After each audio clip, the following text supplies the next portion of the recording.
Thank you for the invitation. I'm actually quite excited to be here. I was in Bloomington, like when I was a postdoc, actually, for a very interesting meeting on evolutionary biology. So I'm very happy to be back. I enjoyed walking around last night on the campus, actually. I came at 11. I was super hungry. I went out on Kirkwood and got some, udon.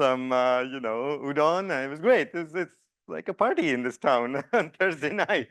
So, yeah, it was great. So I'm going to talk today. It's a bit of a broad topic with sort of little different parts of touching different parts of biology. You guys are a small crowd, so please don't hesitate to ask questions in the middle if you feel like it. I think I would be excited to do that. So I know you're with me. I don't know how to do that with the people on Zoom, but well, you guys can ask at the end, I suppose. Okay, so I'll get going.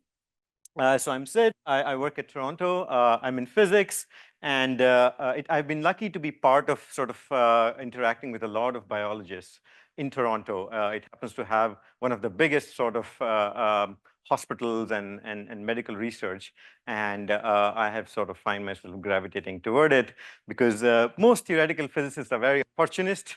We don't have an organism or an agenda. We just want to work with something interesting, and if there's lots of people to talk to, whatever problems come around, we're happy to jump on that. So, and that's the kind you'll see a bit of that in my group. So the theme is competition, and I'm a theorist, and I'm actually also going to present some part, depending on the time, on some experiments we do on yeast. So I have a small yeast lab as well. But primarily, I was trained as a theorist, so I thought I'll give some sense of what I mean by theory. Theory means very different things to very different people. And so the lens we look at is sort of really looking for some very simple description. The goal is to not have a complicated description, particularly biology. The phenomena is already complicated. The goal of theory for me is to simplify it and see if it allows you to, get something more general out of it. And I like this picture a lot. Everyone does. It goes to Picasso. This is the famous Spanish bull. I don't know which direction he was going with this, but for me, the goal is to go from here to here, right? So this is the complicated bull. I want to find the bare bones that are just enough to capture whatever there is, right? Maybe you can simplify it more, but that's the goal of the kind of work I do. The second big aspect of my goal, which again I find exciting to be here, is sort of data-driven, right? So unlike sort of physics in some ways, we have had a long history of having data and then building theories, and then we can just work on theories. In biology, I think, coming from a quantitative side for us, I find there's a lot of exciting data, don't have enough frameworks to put them in for me. And so I always want to start from data, and that's what's exciting for me as well to be here. So I'll start with a very, very loose example of what I really mean by simple. So this is some very old work we did, more than 10 years now, when I was a postdoc, looking at blood regeneration in monkeys, right? I'm not going to go deeply into it, but I just wanted to highlight that this is the kind of data which was thrown at us, right? So this is basically time. And you can see this is in months. So this macaque was tracked for 65 years, right? So 60 months. And the lifespan of macaques is like 12. So, you really are getting half the life, like 50 years for us or something like that. And what each line is how much blood one individual stem cell is making, right? We can go into how they do it if anybody's interested, but it's a mess. What do you learn from this, right? So this is the kind of messy data I like to start with. And the goal is, can we learn something from this? I'm not going to tell you how long it took us to reach to this plot, but if you can convert this data into this plot, where now, rather than plotting in time, what I do is I take one time point, let's say 2 months or 8 months, I go up and create a cumulative distribution of how big or small a certain contribution is, right? It's sort of just a distribution of this, and we're going to come back to it in a little bit. So let me explain this. I'm going to use this again So this is going to be useful. So let's say I go to time 20. I see, I'm going to call them clones, if that's okay. So by clone, I mean these are all contributions coming from a single cell. Good. They're not genetic clones. They might have gotten mutations on the way, but they all came from a single cell, right? Because we put a barcode in it and you can track it. Good. So you can see that this red clone went up and remained high. Some clones rise and fall, and all sorts of dynamics here, right? So now you go at time 20 months and say, well, I have some clones big, some clones small. I just want to ask what fraction of clones are bigger than some size. That makes sense, right? So what fraction, or so in this case, what fraction of clones are smaller than some size? So I go to 10 to the minus 2. This is a relative size. So this is 1%. So I say, what are the fraction of clones that are smaller than 1%, smaller than 10 to the minus 2? And you say, well, everyone is smaller than 1%, right? So you basically get a 1, right? You go down, you say, well, 10 to the minus 4. How many clones are smaller than 10 to the minus 4? I draw a line there. I count these guys. And I put a number there, fractional number, what fraction of clones, right? And you make this distribution. What is remarkable about this is this distribution is independent of time. You go look at 67 months, you go look at 2 months, it's the same distribution. But of course, different clones are big or small at different times, right? At 2 months, this clone was one of the biggest ones.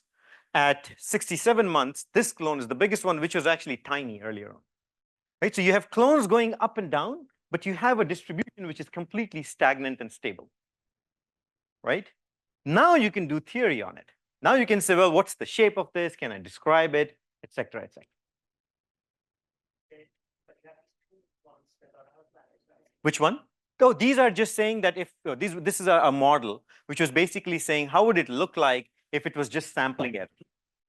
You can say, look, I mean, you're sampling stuff, so you're going to get some spread, right? So this is what it should look like if it was really just sampling error. So this was just showing that, it's not sampling. Good. So this is what I mean by simple, in the sense, it's complicated and we want to find some simple description. And if we can, then we can write models and things like that. So I'm going to sort of step back and say, in some ways, you want to find sort of right coordinates to plot things, and also some right kind of data, right? So the problems you want to work on, for me, are exciting if the data is the right kind. And again, there's no real answer to it. If somebody writes a sentence with 2 words which have double quotes, you should already be ignoring them. But but what I'm going to try and say a little bit, the examples will tell you a little bit more about what I mean by these, right? So bear with me. Good. So with this sort of this framework in which I want to develop models, not writing super complicated models, I just want to write some simple descriptions and then go from there. I've been a bit ambitious, and I'm going to talk about competition, right? So just to lay down what I mean by competition, a classic competition scenario is, in context of evolution, right? That's where we all think about competition, or at least some of us. And the simple idea there's a population of cells. As time goes on, they're all dividing. Could be cells, could be individuals, could be a population of giraffes, camels, whatever, right? So they are not bacteria, could be anything, right? As time goes on, they divide. Some of them make more individuals, some of them make less, some don't make any by chance. There's a huge element of chance in that. Once in a while, you get a purple individual, right? A giraffe with a slightly taller neck, right? And if you are in a situation, it's a good thing. This giraffe might sort of start, being more and more prevalent in the population, or the descendants of that giraffe might be more and more prevalent, right? This is our classic idea of competition. So in some ways, this giraffe is kind of surviving better than the others in this particular situation, right? This is generations, and then you can do a lot of sort of population biology here if you want to, and build, what were the tracks and what were the lineages of these things, right? So I'm not going to spend too much time, but I mean, the 3 things I want you to think about is there's an evolutionary process, a dynamic process. There's a genetic diversity, and then there's a phenotypic diversity, right? Even giraffes with the same length neck might have a lot of genetic diversity behind them, right? So we want to kind of think about this spectrum of things. I'm going to stick with some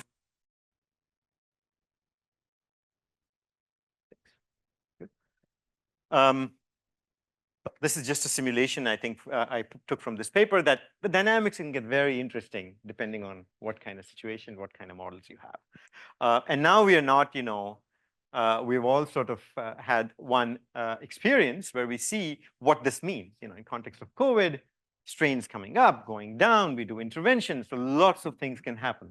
The dynamics can be very rich, right? So that's the other part of the kind of work I liked in my group, which I find interesting and which I think is fruitful, where model and theory can actually contribute, is again, where you have lots of statistics and lots of dynamics. Because those are the problems where actually gets tricky to just look at the data and say something. Right? That's where having some framework of models is useful to say, well, what should I expect? So I'm going to try and talk about 3 different scales, as I say, of competition. The first one problem I'm going to talk about is at the scale of genomes, right? So here I'm plotting a almost spherical yeast cell. It's the famous joke of spherical cow for physicists, right? You kind of simplify it as much as you can. And so all eukaryotic cells have multiple mitochondrial genomes, right? So some of our cells have thousands of copies, right? A human egg cell has 10,000 different genome copies of mitochondria. Right? So you can imagine sort of if some mutation happens in a mitochondrial genome inside a cell, there's a whole competition happening within the cell. Right? So which mitochondria is going to win out and lose out? So I'm going to talk about that. That's one part. And this is where we did a bunch of experiments in my group. And this is basically the idea is, if you create new genomes, how do they fight each other? How do they compete with each other, right? In the replicative fitness sense. Then we go scale up and talk about microbes, right? So microbes are a classic example where we really think about competition. Antibiotic resistance is a classic example where we think antibiotic resistance has come about because we have a lot of antibiotics around, and that allows mutations or changes in genomes or phenotypes, which allows bacteria to be antibiotic resistant to take over the population, right? We're going to talk. So in that context, this competition is real. What I want to talk about is actually not antibiotics, but competition between bacteria and viruses, which kill bacteria. And then on a very particular example, if you know the CRISPR system, of course, everyone knows about CRISPR system. They were discovered in bacteria, right? And the bacteria actually used them as a defense mechanism in an adaptive sense. So it allows them to remember past virus infections and use that to mount defense the next time something comes about. So it's not a classic evolutionary problem. It's more like a learning problem. So you want to remember what's happening outside and use the memory. And the final scale, if you will, is sort of the stem cells and tissues, which I think many of you are probably excited about. And here I want to sort of talk a little bit about phenotypic diversity. So you have a bunch of stem cells sitting in our bone marrow right now. They're all slightly different. They're genotypically pretty much similar, at least in a newborn, right? As we grow older, we accumulate mutations, right? But much of the diversity is phenotypic. Some of them are going to make more red blood cells. Some of them might make more neutrophils, so they are slightly biased one way or the other. How does one think about this heterogeneity, and is there a competition there? So it's sort of non-genetic diversity or phenotypic diversity. I think I chose to start from this end, assuming that this is probably the most the audience might find it most interesting. So see how we're doing that. Okay, good. So I'm going to start with a single stem cell and think about evolution here. Evolution is not in genetic sense, but in a phenotypic sense, right? You have a stem cell which becomes progenitor cells, blood and skin, for example, and they make differentiated cells, right? These are probably 2 tissues which recycle the most in our body, right? Blood clearly is. Skin depends where you're looking. It could be skin on your hand. It could be the epithelia of your gut or your lungs. So those are really recycling every day. And at some point in time, we wanted to lay down some framework. And this is sort of a famous picture stolen from Waddington's paper, who said, well, these things probably are this idea of canalization. In the sense, if I take this stem cell and kind of move this, jiggle it around a little bit, it's still okay, because once it starts falling, these valleys kind of would constrain it, and you will get the right thing, right? And thankfully so, right? Otherwise, survival would be very hard, right? Every time when a new embryo is created, it's going to be slightly different. And hopefully those small differences don't matter much. And this was his sort of visualization of that idea that, you have these sort of canalization process which brings things together, even if you start with some variability. If you start too far, all bets are off, right? So, and now famously, we have reprogramming, right? We can actually take a skin cell and create a stem cell, and this stem cell can actually make everything. So you can actually take a fibroblast from a mouse and create a whole new mouse out of it. So the y-axis, in some ways, it's sort of like imagine a hill, right? So you're sort of sitting on top of a hill, and there was a ball balanced nicely, and you give it a kick. Where is it going down, right? The down part is that it's a bit irreversible, in the sense, once you have a differentiated red blood cell, on its own, it's not going to become a stem cell, right? So the y-axis here is basically some kind of potential, in the sense, so I hate to use that word because that has very different meaning in physics. Here I'm using it a bit colloquially. So this stem cell can actually make everything. So it has a lot of potency of doing multiple things. I go down to a progenitor blood cell. This can only make blood cells, multiple types, but it's not going to make a skin cell, right? So it's some kind of potency kind of axis, right? Which we don't know actually how to define properly, but that would be the closest to have a mental picture of. And reprogramming is magical, right? As I said, you can take a skin cell, you can take a hair cell, and you can actually make a whole human out of it if you wanted, right? We do make mice out of it. People do make mice out of it, right? So it's not sci-fi. Do it, right? There are ethical things about that, so I'm not going to go there.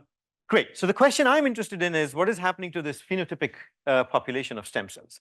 And I'm going to just highlight some work we have done. I'm going to pick one example and go into it deeper. This was the work I was showing earlier. So I got into this sort of when I was a postdoc, thinking about this phenotypic diversity, and we were thinking about blood along this axis.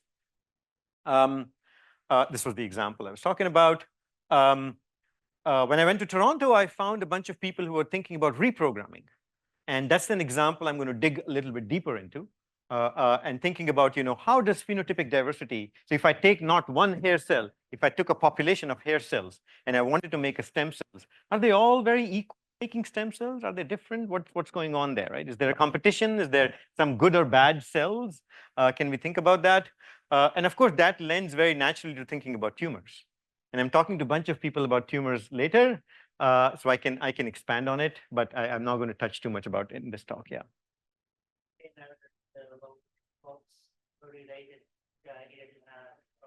Blood.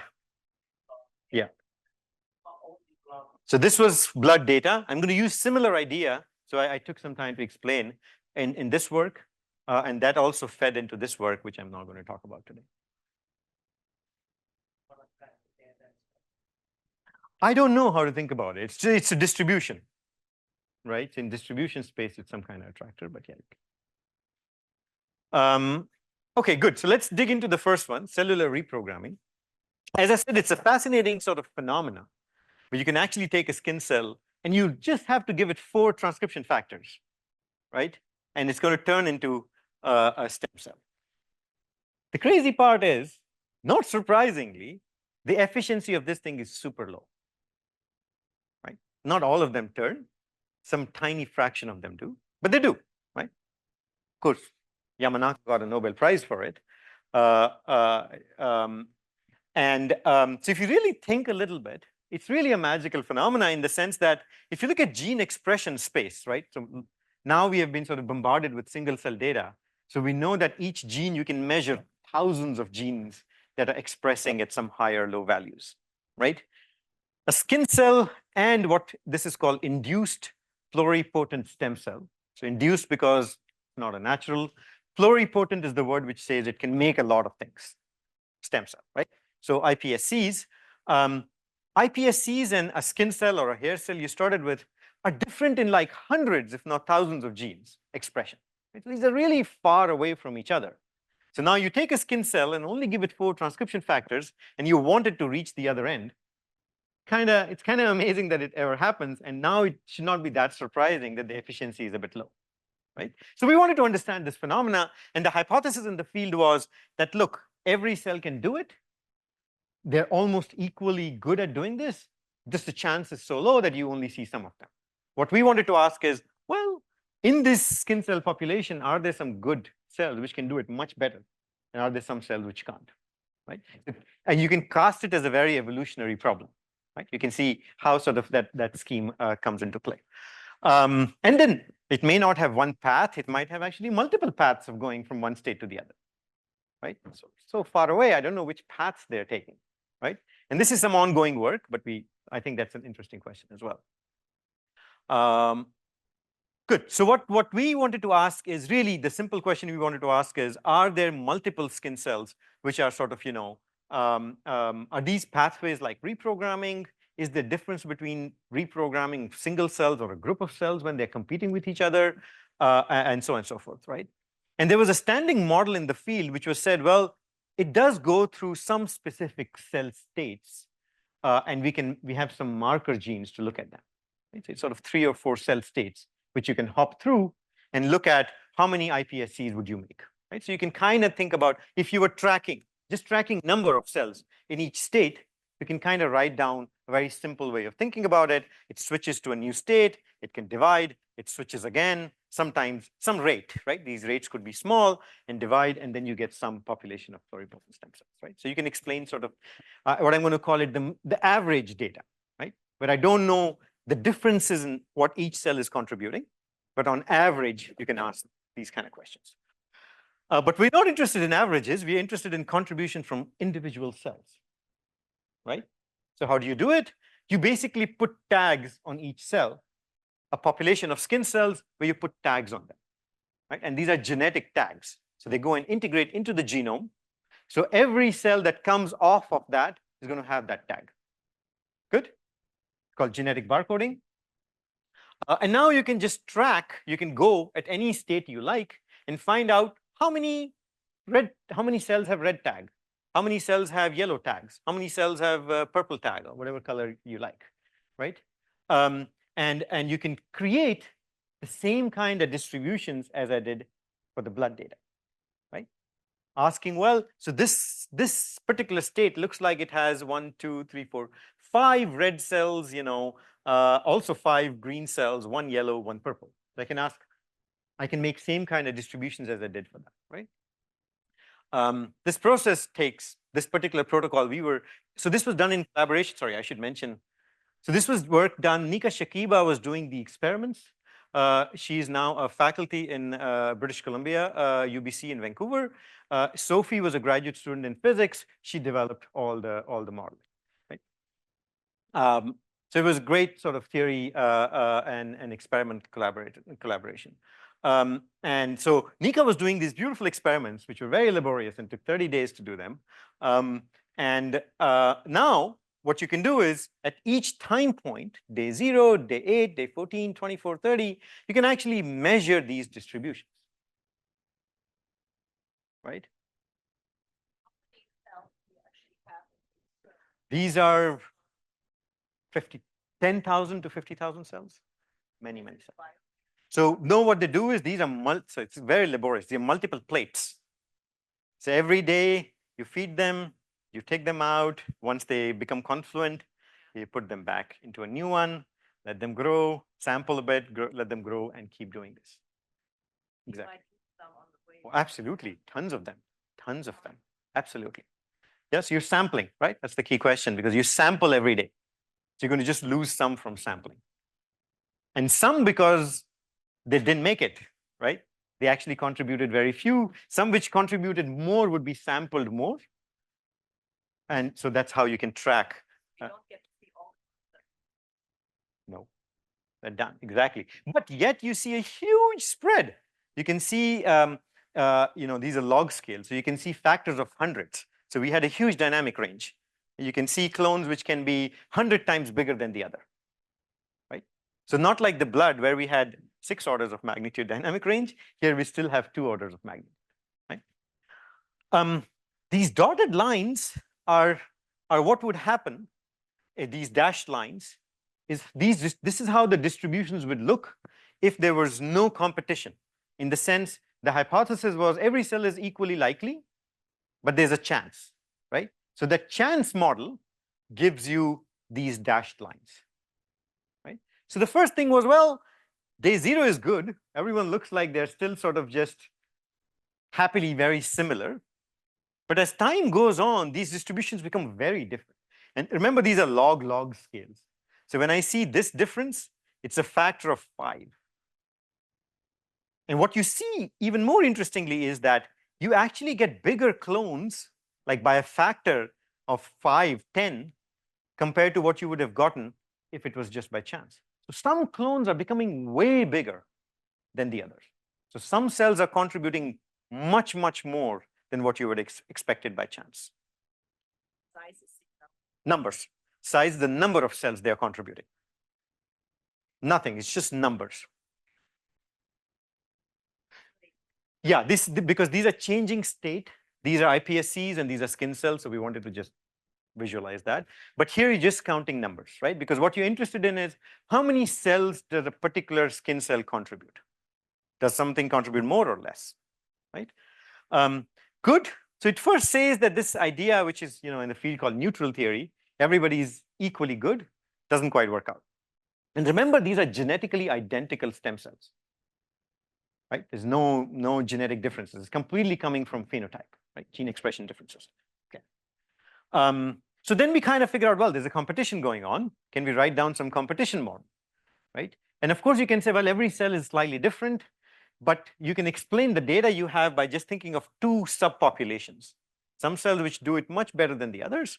And just to show you that, now these solid lines are this 2 population model, right? So this is basically saying rather than having just 1 population, now there are 2, one is slightly better than the other. How much better? Depends on what the data tells you, right? So right now this is a fit, right? The solid line is a 2-parameter fit. One is what fraction of these cells are, and the second number is how much better they are than the other one. Good? So with these 2 parameters, you can explain these distributions across time. Good? Everybody understands what we're doing? So good. So we're fitting something. It's not surprising. You can fit, you work in data science, you can more or less fit anything if you throw enough parameters. So I was happy we didn't have to do more than 2. But then does it make a prediction that can be tested, right? That's the real goal of making a model, right? Not that you can only fit the data, but does it make a prediction which you get for free, which you should go and test, right? So, and this is where I think working with someone like Nika was amazing, because she was like, I'm going to do more experiments. Let's do more. Let's find out if we can really challenge this model, right? So she didn't want to stop here, which was fantastic for me. Because as a theorist, that's the satisfaction you want to have, that you actually made a model which made a prediction which somebody is willing to test, right? Otherwise, it kind of dies there, right? So, so she challenged the model. She basically said, if really we think some cells are so good, right, and they emerge early at day 8, right? Some of these good cells are emerging at day 8, right? So they should be emerging in the population.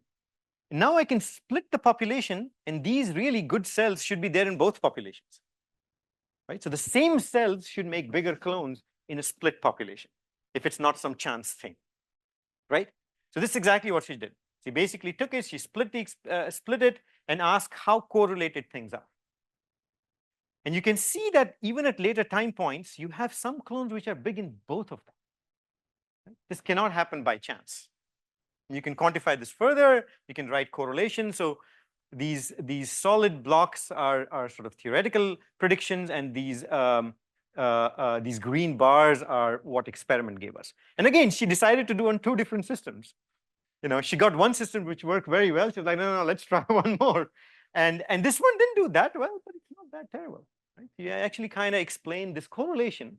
Now, this is not a fit. I'm not fitting anything. I actually take the parameters from a different experiment, right? So she did a new experiment here, right? So this is just completely predictions from the previous experimental, previous model, right? No new parameters are added, and it doesn't do that bad. You can ask even more. This is what Khadi was going at. Well, lots of clones are getting lost because of sampling, right? And here, the two population model and the experiment really are quite together in terms of how this loss should be, right? Because you remember, competition allows for loss to be much more, right? If there was no competition, you only lose because of sampling. If there's competition, few of them become very big, so all the small ones have a higher chance of losing out, right? So this is, again, there's no fitting here. This is really just, asking what much can the model can do. Good. So maybe this is a chance to ask any questions on this part. Yeah. Find out how many intermediate stages. So good. So with the mean field model, we could find that a 4-state model kind of fitted everything at the average level.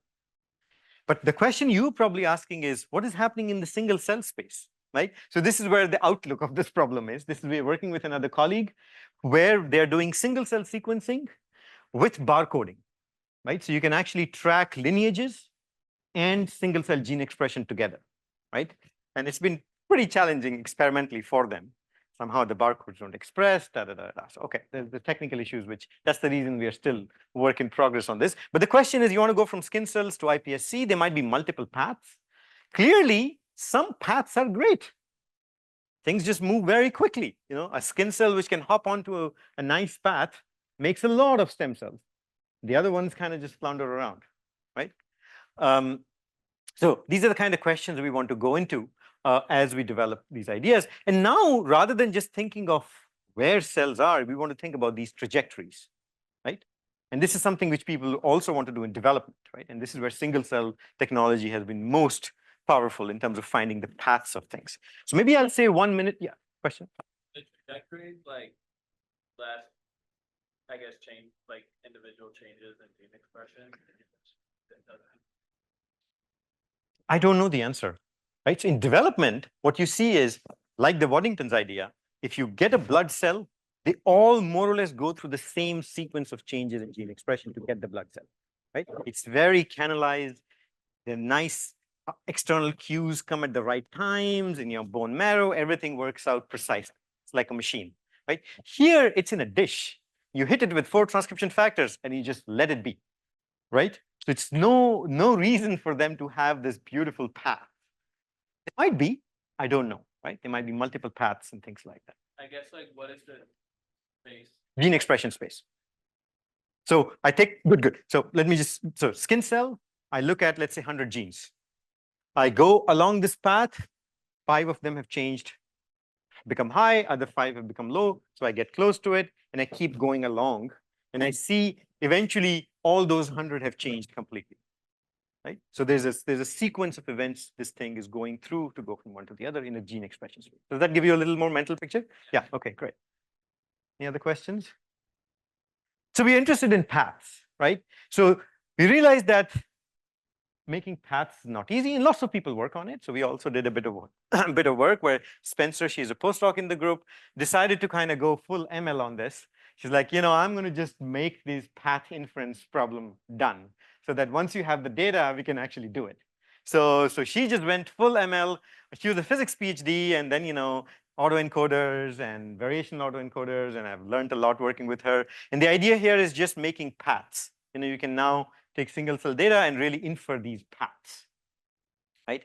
This is published, so I don't think I want to spend too much time on it, but you guys can, you'll be very happy with it. And she used it then to work with a local collaborator on thinking about lung development. So again, I'll give you just a snapshot of it, that how these things can be powerful in thinking about. So again, lots of you probably work on this kind of stuff, so that's why I'm going a little bit faster. If you have a question, please ask, right? I'm trying to get to the other parts a little bit. Maybe I should have not packed too much. But again, if you don't do anything, we miss something, it's totally fine. It's rather I communicate what I have properly. So this is an amazing data set again. This was human fetal data, right? And from 9 weeks post-pregnancy to 20 weeks post-pregnancy, they actually go and look at the lungs, how they are developing. Right? So they take lung tissue, do single cell sequencing, they do spatial genomics, whatever you like, right, on that. This was the mix of patients and things like that. And you can, these are the kind of plots people have seen probably, where you have, different types of cells. This is a progenitor, butt tip progenitor. I'm not going to go through this. What I want to highlight is these three cells. There's a butt tip progenitor. It makes two different types of cells. There's a mature ciliated cells. So these ciliated cells are what are beating in your alveoli, right? Sort of to keep it clean in some ways, right? So it can absorb stuff. And these are PNEC cells, which are also important for function. So this was work done with Amy Wong also in Toronto. And what Spencer wanted to ask, and what Amy was interested in also as well, what paths are these things taking? Right? You start here, you end up there. What are the paths, right? So Yeah. each data set is from a different. Different. Yes. Yes. Might have different makeup. Completely. Then how many total is there? I guess I can. 1, 2, 3, 4, 5, 6, 7, 8, 9. Yeah. 20, 15, 20. Yeah, absolutely. 20 different data sets. Yeah. Yeah. Yeah, this is crazy. I was like, all right. So this is again, when I see something like this, yeah, I want to work on it. This kind of data set doesn't exist. You can ask problems which there's nowhere else you can ask, right? You have to figure out what problem to ask, right? But that's what I think really drives these data-driven science is the quality of the data, right? The richness of the data, right? Which you guys, I'm preaching to the choir here. But so there's some club cells in the middle. So the question was, yeah, what are the paths, right? And so Spencer was armed with her tools. And so you can find different paths. What is amazing is different things happen. The paths change over time. So you make a lot of PNEC cells. This is gestational week 10 to 13. These things are making more PNEC cells. 4 to 16, they stop making PNEC cells. They start making ciliated cells, right? So this looks like this is sort of roughly the path. Here it goes this way. So it's sort of taking the same path, either going this way or this way. What is amazing is this is a path which goes through something called stromal cells. But she discovered two paths going to the same things. So even at 10 to 13, there are two paths going to the same type of cells, right? So now, once you have the richness of knowing what paths things are taking, you're not just wedded to where they're going. You can really talk about how they're reaching there, right? And so the two different paths happening for both of them. Is this a feature or just a spandrel of evolution? Yeah, hi.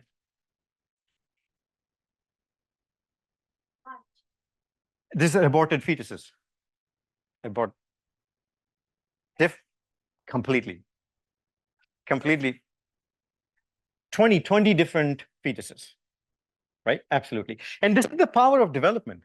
Development is so canalized, all of us develop pretty much in the same way, right?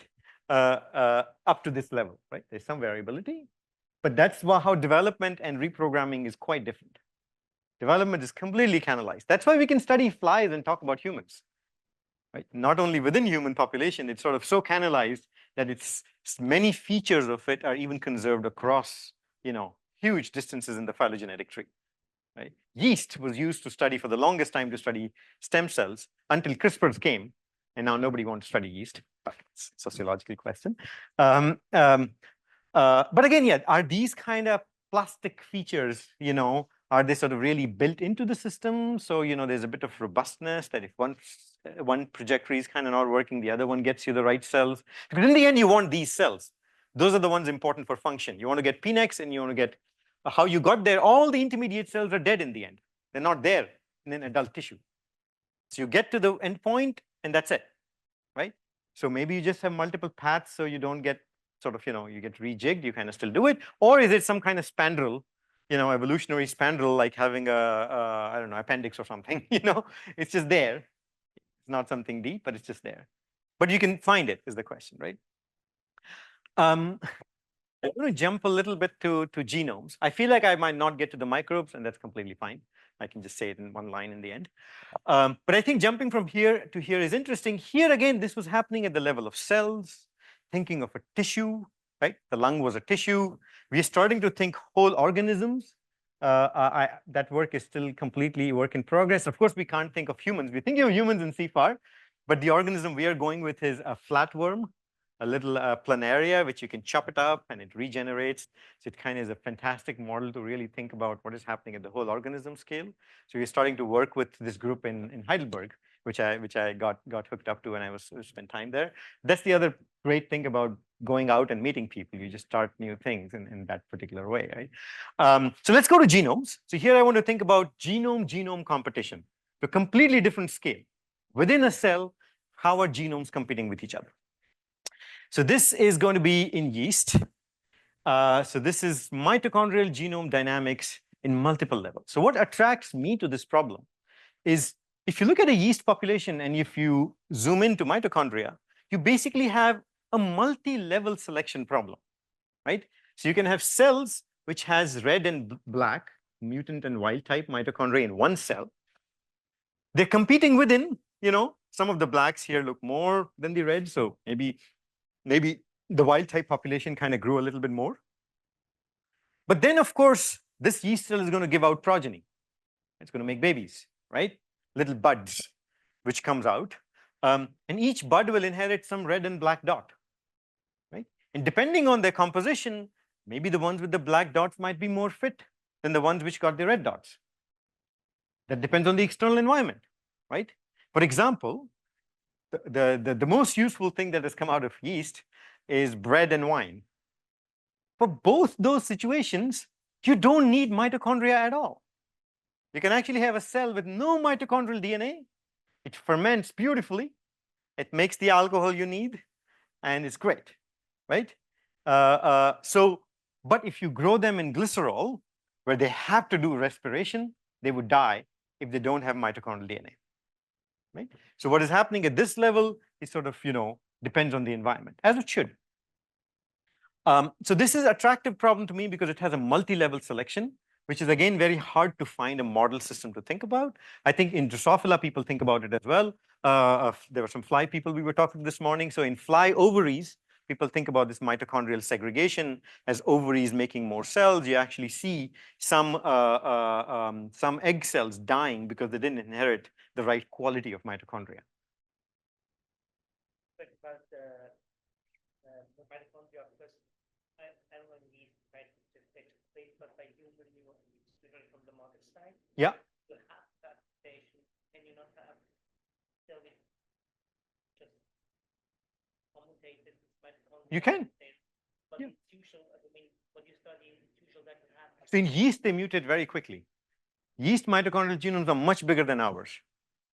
And what it relates to human, maybe I'll give you the punchline in some ways, is we found a dynamics of how mitochondrial genome changes. It doesn't change by just making point mutations. It actually makes huge deletions. Just makes tons of deletions, and you have these weird Frankenstein genomes, which we discovered by really doing long read sequencing in nanopores. We had 30 kb, 40 kb long reads. Then you start seeing weird structure. I'll come to that. And one big deletion is what causes Parkinson's and Alzheimer's in us. So it's related to that modality of deletion, which has the same kind of modality in yeast genomes. So there's some connection there, but yeah, absolutely. And that's where people first started thinking about, absolutely. Yeah, the Parkin, well, I'm not going to go into more biology here, sorry. The Parkin protein is really involved in mitochondrial quality control. Yes, no. These are yeah. Good. So this work was done by Chris Nunn, who's an astrophysicist who came to my lab and then became a yeast geneticist. Really one of the best yeast geneticists I work with. He's just really fantastic. And now he works in finance, which he's doing great at. So good. So he did the experiments, sequencing, bioinformatics, everything, right? So the question is clear, I hope. So the question goes back. So this is yeast genome. It has lots of coding genes. It has roughly 20 coding genes. And all these coding genes are really involved in making respiration work. Respiration means it takes sugars and make ATP. That's what the biggest function of mitochondria is, right? But that's not the only function. That's why if you're fermenting, you actually don't use mitochondria to make ATP, but so you don't need any of these genes because all these genes are involved in respiration. And you need the mitochondria, organelle still has to be around, but these genes are not required. I won't go too much into it. It's actually a fascinating genome. Excited. It has its own splices. So it's self-splicing. It has its own tRNA code. So tRNA for mitochondria is different from. So there's lots of interesting things going on, and plants have crazy mitochondrial genomes if you're excited about. Nobody studies plants anyways, right? So this was old work where, so there was lots of work up till 1990s on thinking about yeast genomes. And then we basically had the molecular biology revolution, and we started, nobody worked on it for a long time, right? There's some historical reasons. But what people had already seen is that you can have this huge genome, but in some of the cells, when you grow them in conditions where they don't need respiration, you can actually have mitochondrial genome still there, but it's made up of a tiny piece replicated many times. So somehow there was a tiny piece which just became a concatemer, right? And people knew that those things existed. But there was no clue what the dynamics of this process is. How do you get from this 100 kb thing to having a 500, 700 long piece concatemerized, right? And how does it get inherited? Why doesn't it get deleted? What's happening there, right? Are these guys really out competing the wild type? There's a competition. What is the process? What's the dynamics? What's going on here, right? So that was completely missing. That was fascinating me because that's the intracellular dynamics. If I understand that, then I can overlay the second level on it and go to town, right? So we wanted to understand this. So what Chris did was basically took single cells, created colonies in conditions where they don't need mitochondrial genomes, and just sequence these endpoints to death, right? He just nanopored tons and tons of reads. And nanopore is fascinating because you can just do it on your laptop. So you don't have to send it to some sequencing facility and wait for it. You just extract your DNA, plug in the thing on your computer, put the DNA in, start getting reads. Fascinating technology if people haven't thought about it. How much time do I have, Kadi? Okay, perfect. Yes. And if you have questions, again, don't interject, please. Okay, I'll go quickly. So this is the kind of coverage. People who do a bit of bioinformatics, you can see the coverage can be quite different depending on. So this one is, for example, deleted a ton of pieces, right? This is the only part of the genome that's left, right? And you can see that this part of the genome is much more than the others, right? So clearly some amount of concatemerization has happened here, right? We're going to now look at it much more deeply because we're not just looking at coverage, we're looking at individual long reads. This is the whole zoo he created of 40, 50 things. And you can see very different coverages, some very similar. They came from the same lineage. Some can be completely different, and so on and so forth, right? So this one is exactly that concatemer which people had seen in 1990s, where you have a tiny piece, this little piece, replicated many times. So it has a massive coverage when you sequence, right? But there's nothing else. So you do long read sequencing to figure out what the structure is. So if I look at it, it tells me I have DNA in this part, but how does this DNA look? It turns out you have some pieces which are long, and then you have pieces which are only little bits in this genome, right? So these little bits are joined together in funny ways. So this is the kind of structure you get. You get a yellow bit from here, which is tagged on with a purple bit here, and these two things will now make a concatemer. So it's a very rich dynamics of genomes, right? There's another one which is 3 bits joined together, a blue and a red and a green. And where are they located? This red and green is here, and this blue bit is coming from the other end. So you can think of it, you can start to make a picture. Things are really recombining with each other, right? So you have long sequence of things, and different bits are coming together from faraway regions, right? It's akin to homologous recombination, right? When you have meiosis, right? So here this recombination is happening within the same molecule, sometimes across molecules, sometimes within molecule. So this is an example, right? So this is an example of one of the reads, 40 kb long read, and you can see the repeated structure. You go from orange, green, red, blue, orange, green. So it's sort of made this repeated structure multiple times. So you can actually sequence these individual concatemers, right? And these things are coming from different parts of the genomes, right?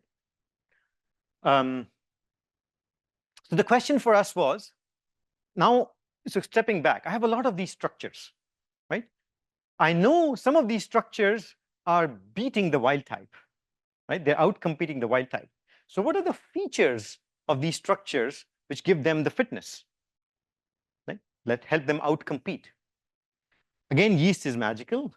It actually mates, right? There's an alpha and A type, so you can mate two yeast cells. So you can take a yeast cell with one kind of gene, mitochondrial genome, take another yeast cell with different mitochondrial genome, mate them, and find out which mitochondria won, right?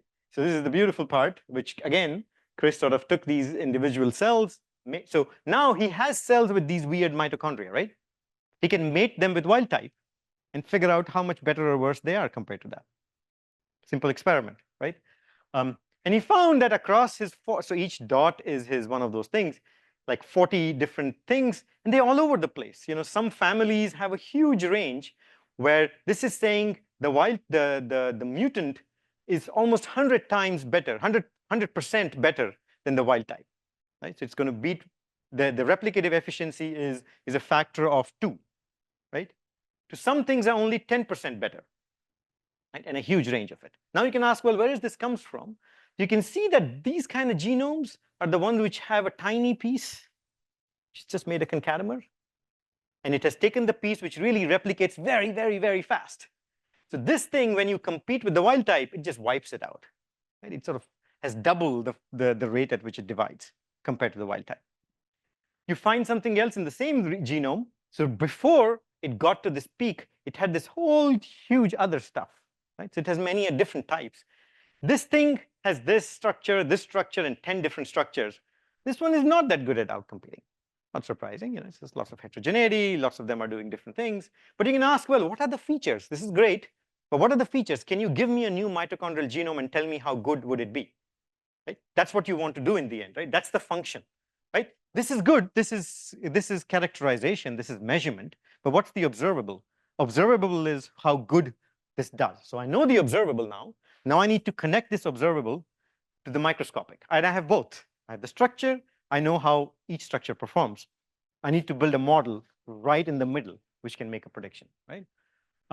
This is again Chris, his astrophysics came to some use. So he actually made a beautiful model.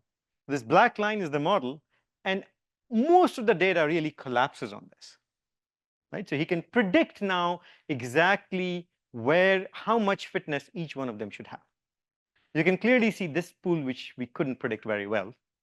And there was something very special about it, which I don't have the time to tell you. This was something seen in one paper long time back, where you actually have one genome. But the funny thing about this genome is it's structured in a way that it can live in 2 states. So it's keep recombining, and it makes 2 different states as you look at the genome. So if you look at the concatemer, in concatemer, you might find A, B, and C, D together, but A, B, and C, D can keep switching back and forth. So there's not one structure, it's a very dynamic structure. And you don't know what fraction of that you're seeing exactly when cells are competing. X-axis here is number of wild-type genomes to number of mutated genomes. Just that number, right? And that can give you a good prediction. That number depends on 2 things. That number depends on the structure. Right? So if you look at the bacterial genome, there are some regions which allow it to replicate. These are called origin of replications. All bacterial genomes have it. All genomes have it. Right? So this is a very simple genome. It has multiple origins of replication. So now the simple model is how many origins you have of replication and how big is the sequence that you have to make. Right? How long is the strand that you have to make, and what's the density of origins? So with that, you can basically compute this. Does that give you a little bit? Good. So I think, and I mean, I think I'm running out of time completely. Now we're trying to develop some more model to really think about it, because now we have the internal dynamics, and there's a new student joining the lab who's going to do the external dynamics, and you can just play with all these numbers. That's what's amazing about it. You can turn all these knobs down, because this knob was missing from the field. There was no way of playing with this knob. That's what Chris's work did. And he discovered how to change a couple of more knobs, this and this, which people knew in old literature. So he really dug that out. So now we can really control most of them. This is the one which Aiden, the new student who's joining, he has to struggle with. How do I change when I change the sugar that the stuff is eating? How does it change the physiology? So there's a lot of yeast physiology to be learned, but that's going to be his project. Okay, I'm not going to go into this. So, question? Okay. We again, in last 1 second, we build devices also. We build a lot of sort of chemostats and things like that to do microbial cultures. We can change sort of 2 orders of magnitude more dynamic range, huge temporal dynamics, so we can really track how individual cell physiology is changing in time and things like that. So this is kind of other kind of stuff we do. I don't think I have time for microbes. Yeah, this is a story about viruses. What I can say is, we'll just keep going, sorry. This was work done by Madeline, so that's probably the most important part. So this started the other way. This started by having some models and then comparing to data. So this project was interesting because the other ones I started with data and then thought about models, which would be useful to think about some puzzle.